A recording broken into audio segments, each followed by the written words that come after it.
Let's get right into it. So last week, the frenzy around Tems' Grammy win took away the spotlight from another Nigerian, Seni Saraki, who also made the country proud on the global stage with a win in the Best Reggae Album category alongside his team, of course, for their work on the Bob Marley One Love biopic soundtrack. Well, the man joins me on the program today via Zoom from London. Hello and welcome, Seni. Many thanks for joining us. Let me start by asking you how shiny the Grammy trophy is and where it's sitting right now. Oh, no, they don't actually let you take them home. But it was great to, it was incredible to see it and a real surprise, I think. And it's a very surreal moment for us on the day. I really went there mainly to support my friends who were nominated, Rama, Tems, and to have that moment was very special. Awesome. Congratulations again.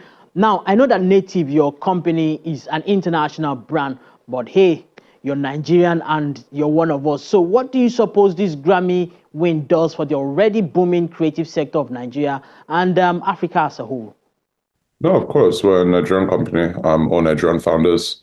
And we take a lot of pride in that. I think, it's great to be nominated. Of course, this is the second time we're privileged enough to have this sort of nomination. And it's an incredible honor to be able to say we contributed to a Grammy Award-winning project. I think that it's just a testament to the creativity coming out of the country. Some amazing Nigerian artists and producers who contributed to this project, like Wizkid, Bloody Civilian, the producer D20, producer P2J, who contributed to this soundtrack for Bob Marley. And I think that when we see these sort of projects either being made in Nigeria or contributed to by Nigerians in Nigeria, it just shows that there really is no limit to where we can take kind of this global, like, African cultural renaissance. Okay, let's speak about the award-winning Bob Marley project. Didn't you have early concerns about working on such an iconic project? Bob Marley is such a global icon, and touching some of his projects and bringing in new acts like Wizkid could have rubbed off on some fans in some way. But thank God it was well received. I mean, what were you thinking at that time? No, of course. I mean, Bob Marley is an icon. He's a legend. He is like kind of in the fabric of popular music. I think that, I touched on this briefly in the interview after the win. I think that was, for me, when I look at the artists and the producers that contribute to this project, that's like the immense respect I have for them, being able to take on such challenging work that people already feel so drawn to. I think for myself, in the previous year, I had worked on, I think you see the albums in the background, the Black Panther, Wakanda Forever, the soundtrack for the second Black Panther movie. And when we were working on that, one of the incredible records we did for the first ever trailer that came out was Tems did a cover of No Woman, No Cry. And that cover was first just completely incredible. And it ended up being the song for the first trailer for Wakanda Forever, which went on to become one of the most viewed Marvel trailers of all time. And I think hearing what Tems did on that and the reaction it had made me comfortable when I was approached to work on this project, that if artists are able to step into the Marley universe and step into Bob's world with the blessing of the family, they can do an original spin on his incredible work and it'll be accepted. And that's what happened with this project. Wizkid and Bloody Civilian took on two incredible songs and they made them their own. And we can only thank them. We can only thank the Marley family for being so open to allow a new generation of artists and producers to take on Bob's work. You and a handful of others within the creative space have demonstrated the opportunities, especially for young Nigerians. But Some people are also worried and are saying that the space can be consuming and requires leverage in terms of big recording companies for music and big studios for movies, right? How did you find your footings in the kind of space in the beginning, playing at the big league? I'm sure the opportunities wasn't just sitting there waiting for you to come and grab it. I mean, I think that's a fair question to ask because yes, it is hard to establish who you are and what you're doing.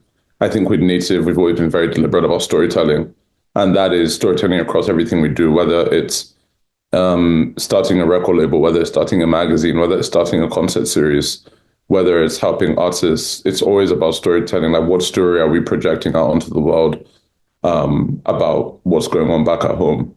I think when it comes specifically to soundtracks, for me, it's like very personal.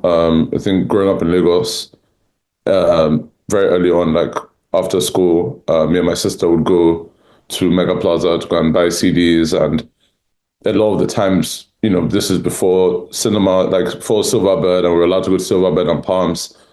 My first interaction with movies would be through soundtracks. We'd buy the soundtrack to buy the CD for the soundtrack to, movies like Charlie's Angels and Dr. Dolittle and Nutty Professor. And you'd listen to the soundtrack, and then maybe 6 months later, the movie would come out on DVD, and then you'd watch the movie.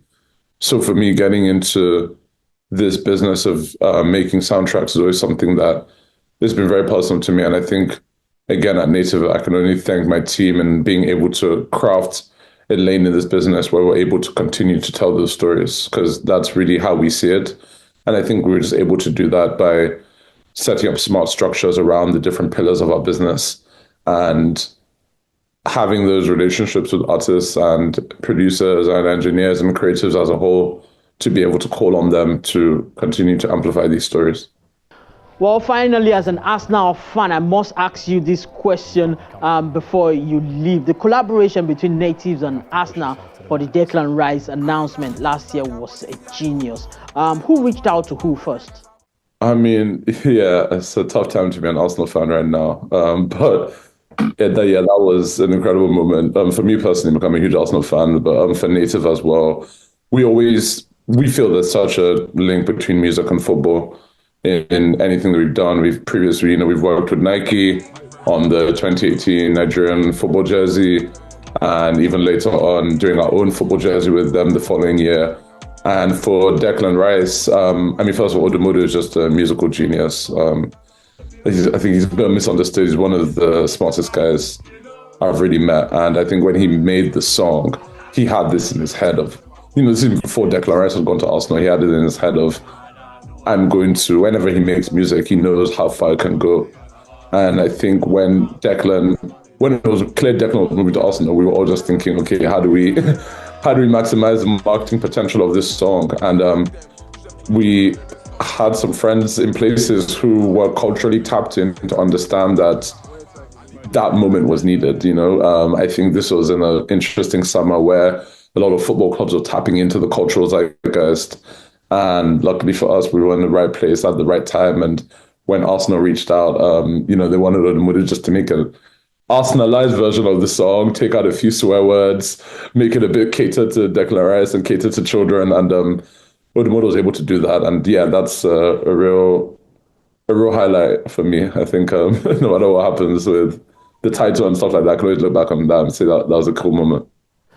Well, you just hit the nail on the head about how tough it's been being an Arsenal fan right now. But like we have been doing for many years, we'll continue to keep the hope alive. And with that, we thank you and congratulations again on your Grammy win.